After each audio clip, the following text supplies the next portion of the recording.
What's up, everybody? Welcome back to my walkthrough for the challenges at Duels of the Planeswalkers 2013.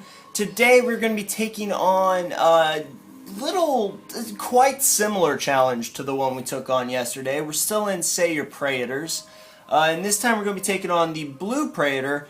And the way we're going to go about doing this is actually pretty reminiscent of the way we took out the White Praetor, so it's not really that different. The Blue Praetor's pretty interesting. He's got kind of a cool effect going on for him. So we're going to have to take a look at that. We didn't really examine it yesterday's episode, but we really have to take kind of a close look at it now. So I'm going to go ahead and freeze it up. We're just going to take a quick peek at the cards that affect our side of the field. And what we're looking at here, we're looking at Jin-Gitaxias, Tickle-Lackalookaloo. Like, none of those friggin' words are real words. He's got Flash. At the beginning of your end step, you draw 7 cards, and each opponent's maximum hand size is reduced by 7. Pretty much we're just assuming that guy was played this turn because we have cards in our hand. Basically what's going to happen is at our next end step, we're going to have to scrap all of our cards because our maximum hand size is 0. It's kind of weirdly worded on that card because there are other effects that can change your maximum hand size. Like, I mean, nothing jumps to mind that just increases your hand size by a certain amount. I mean, there's several cards that give you unlimited hand size or which, I mean, this wouldn't affect that because it only reduces by 7. So, I can't really think of anything off the top of my head that would help you overcome this. Maybe you have 3 or something is your maximum hand size at that point, but it does just reduce it by 7. I mean, the wording is really important to look at in case you have a different answer to this. So basically what it means is that we're not going to have a hand on our next turn. It doesn't really matter because he's swinging in for like 1 billion damage every single time that he comes in. So that's pretty bad for us anyway. We don't really have to worry too much about his ability, even though he's the one we're taking on right now. He also gets to draw 7 cards, though, at his end step. We already know that one of those cards is Thought Scour from yesterday's tutorial on how to take on the White Praetor. But we don't really have to worry about that guy. He's not going to have any cards in hand, so that's good too, especially since he's got blue, he's got black, he's got a lot of different answers for things that we're going to try and do to him. So it's really good that we're going to keep him down to 0. That's really the best part of killing this Praetor. Other cards that are going to affect us are Urabrask, the Hidden, because creatures that we play are going to come in tapped, as well as Vorinclex, because our mana is not going to untap. All our mana that we play is not going to untap. Oh, and we can't forget about this, really, look at it, she's just a pretty lady right there. We're going to have to sack a creature at the beginning of our upkeep, or at the end step, something. At the beginning of each, yeah, it's our upkeep. We have to sack a creature, it doesn't really matter.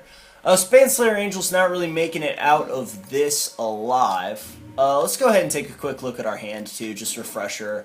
Haste, Paralytic Feedback that has nothing to do with this particular walkthrough, but the Haste, Veteran's Reflexes gives +1/+1.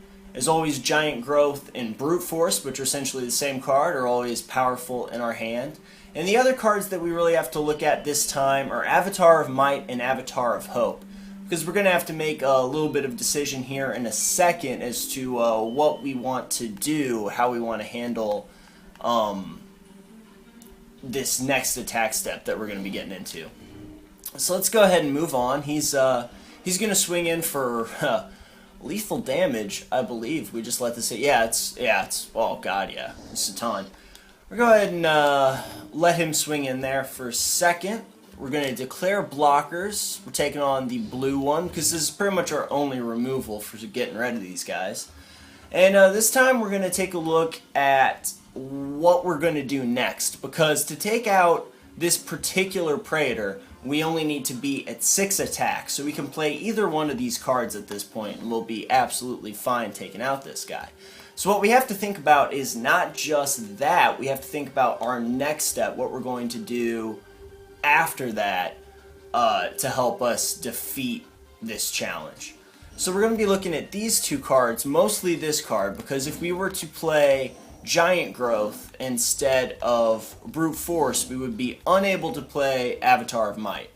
So really what we're looking at is, are we going to be able to play this card if an opponent controls at least 4 more creatures than you? Avatar might cost 6 less to cast, so yes, we're definitely going to meet that requirement.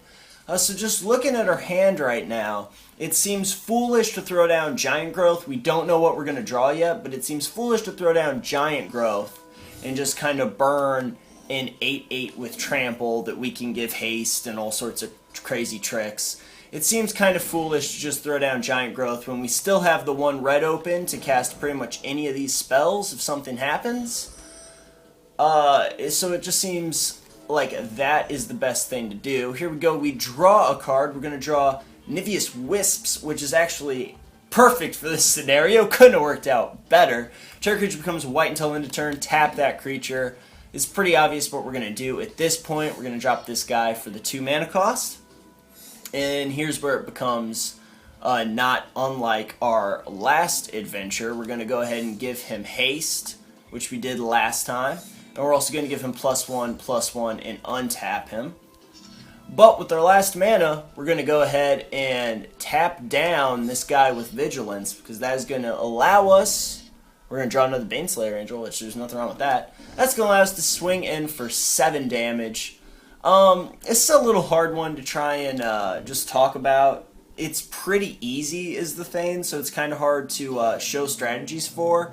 It's probably one of the easier sections of the Praetor Challenge to get through. Some of them are a little bit more complicated than that, revolve more around kind of knowing what's going to be played. But for right now, I think that it's a pretty good challenge. It doesn't really teach us anything. It just kind of shows us different ways to get around the Praetors and everything like that. I hope you guys enjoyed this episode. If you did, be sure to check out my channel. I got a lot of cool stuff going on over there for you. But even if you don't do that, I want to thank you for checking out this episode. Hope it helped you out. And I will see you guys tomorrow when we take on... Who we taking on? The Black Praetors. Trigger, rigger, lure. Alright, see you there.